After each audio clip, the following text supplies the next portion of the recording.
take the charge of all the departments in the country. So what their mind will be, what their approach will be, will definitely have the impact on the system, will definitely have the impact on the economic growth. So over to Ms. Danisha.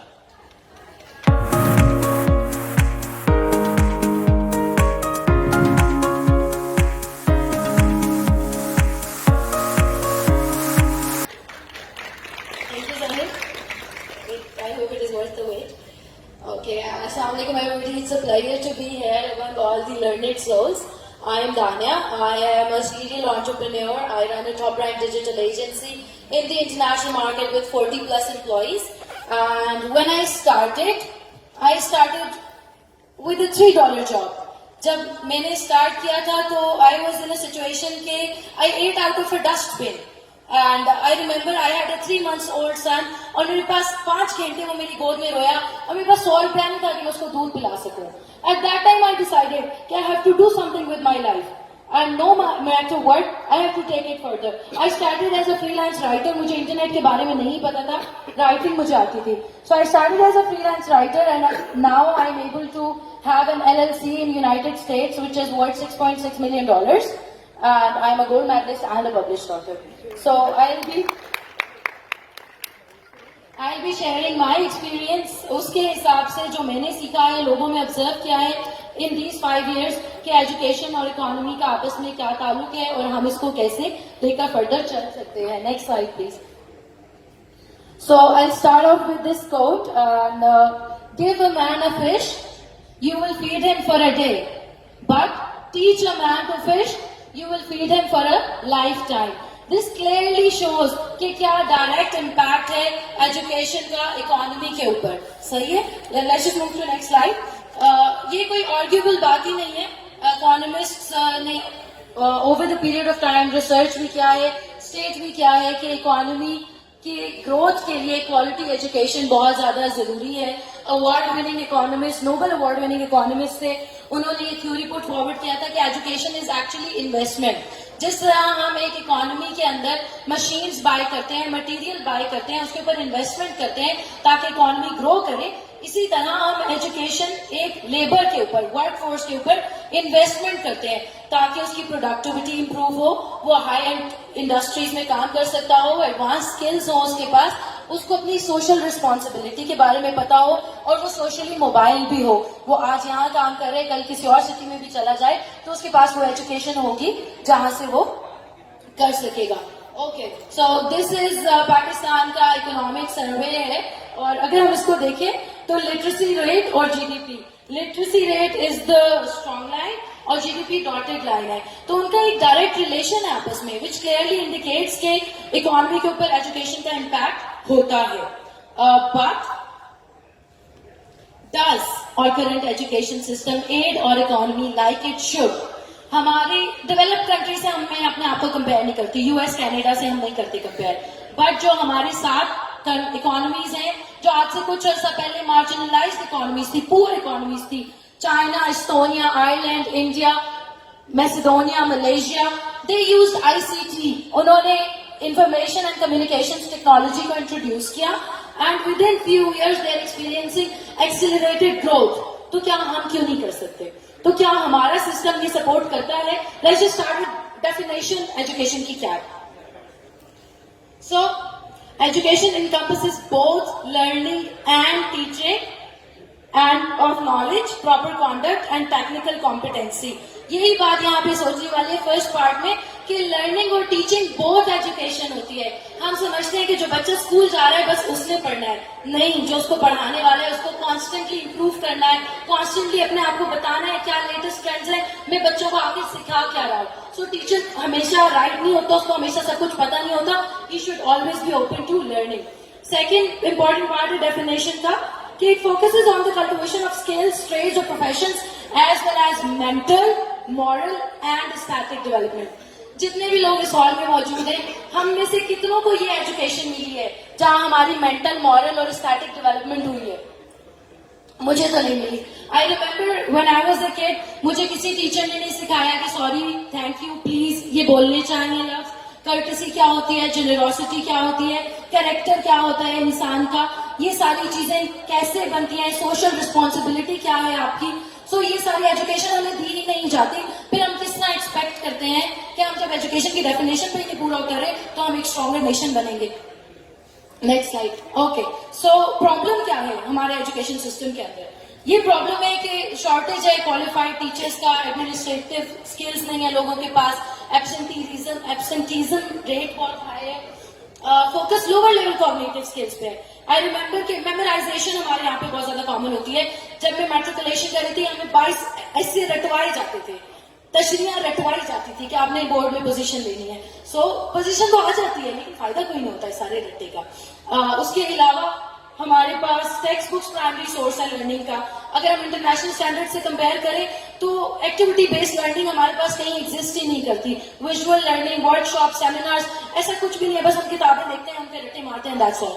Worker mindset के लोग produce किए जाते हैं। बड़ी शर्मनाक बात है कि बिजनेस इंस्टीट्यूट्स के अंदर भी ये नहीं सिखाया जाता कि बिजनेस कैसे करना है।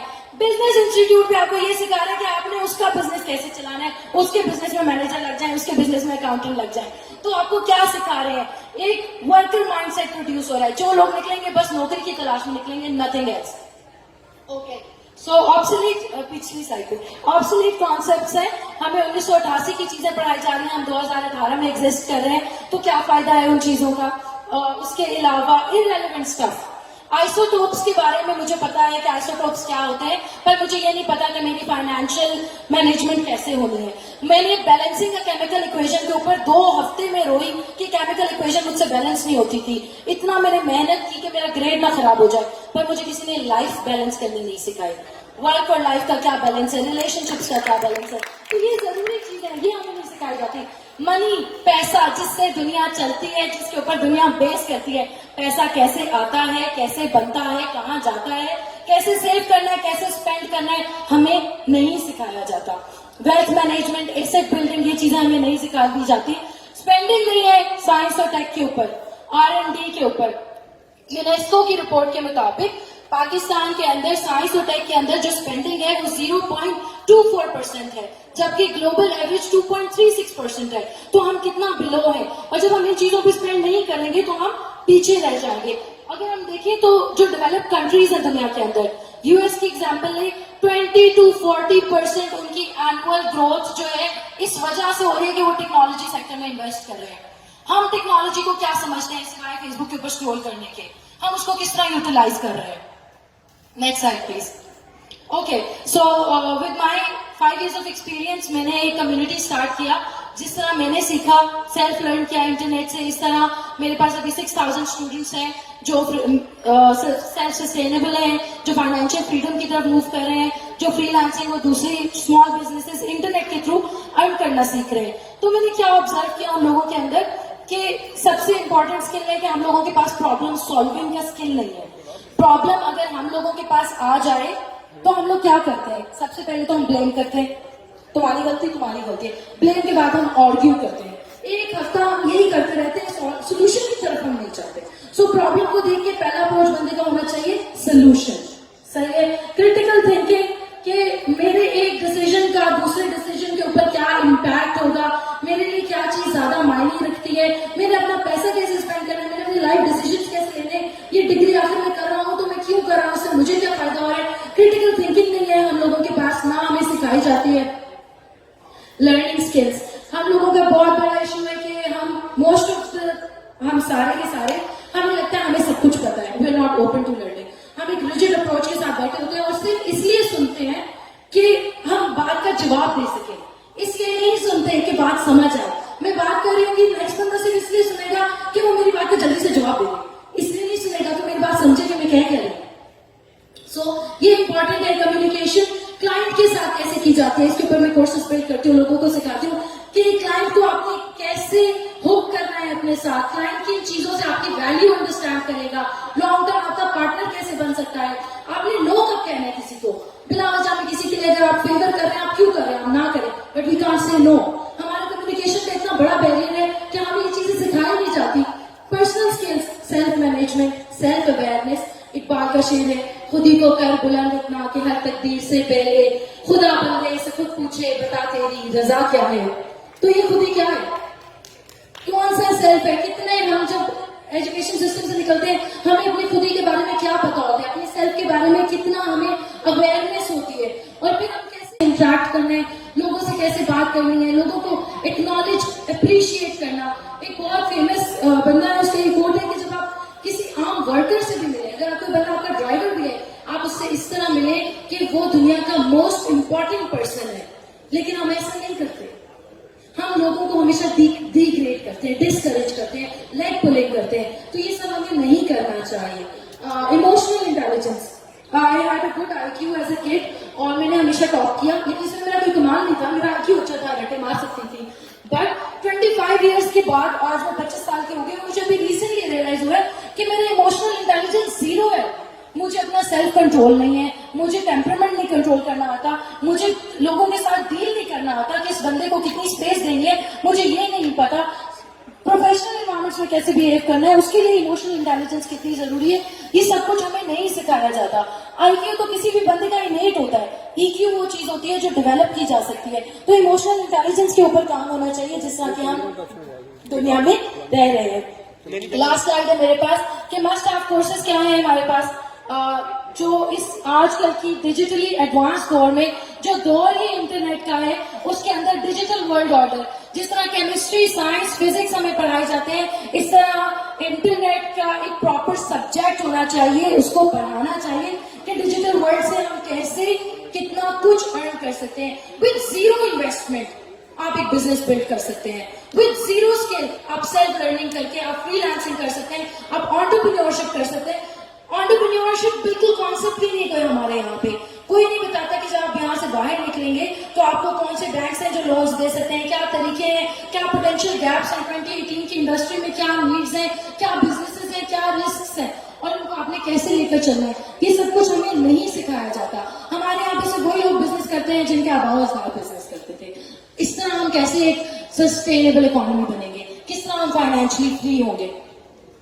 ओके, एंड सेल्स हमें क्लोज नहीं करनी आती, हमें तो किसी से अपने उधारे पैसे वापस नहीं मांगने आते, सेल कैसे क्लोज करेंगे, हमें शर्म आती है लोगों से बात करते पैसों के बारे में, ऐसा नहीं होना चाहिए। सो कैरियर कैसे स्टैब्लिश करना है, मेरे पास लोग आते हैं और इंटरव्यू दे रहे हैं, एक MBA से LSE से MBA था, और मैंने उससे पूछा कि आपकी क्या एक्सपेक्टेड सैलरी है, गोज लाइक 45,000। मैंने कहा आप इसके अगेंस्ट मेरे लिए क्या जनरेट करेंगे, तो उसके पास कोई जवाब नहीं था, क्योंकि यूनिवर्सिटीज आपको ये सिखाती है आपको 50,000 रुपया मांगना है, 30,000 रुपया मांगना है, ये आपको सिखाती नहीं है कि आपने उसके अगेंस्ट जनरेट क्या करना है, आप वैल्यू क्या ऑफर करेंगे, कंपनी आपको रखेगी क्यों। सो कैरियर एस्टैब्लिश कैसे करना है, अगर आपने बिजनेस नहीं भी करना तो कैरियर कैसे एस्टैब्लिश करना है, ये कोर्सेज होने चाहिए। उसके अलावा पैसिव इनकम कैसे होती है, एफिलिएट मार्केटिंग, ब्लॉगिंग, बहुत सारे तरीके हैं, ऑडियो बुक्स, ई बुक्स, आप घर बैठ के किस तरह पैसिव इनकम जनरेट कर सकते हैं। सो बहुत सारी इंपॉर्टेंट कोर्सेज हैं, और government should look into them, and educationists should look into them and apply them, and that's all from me today. Thank you.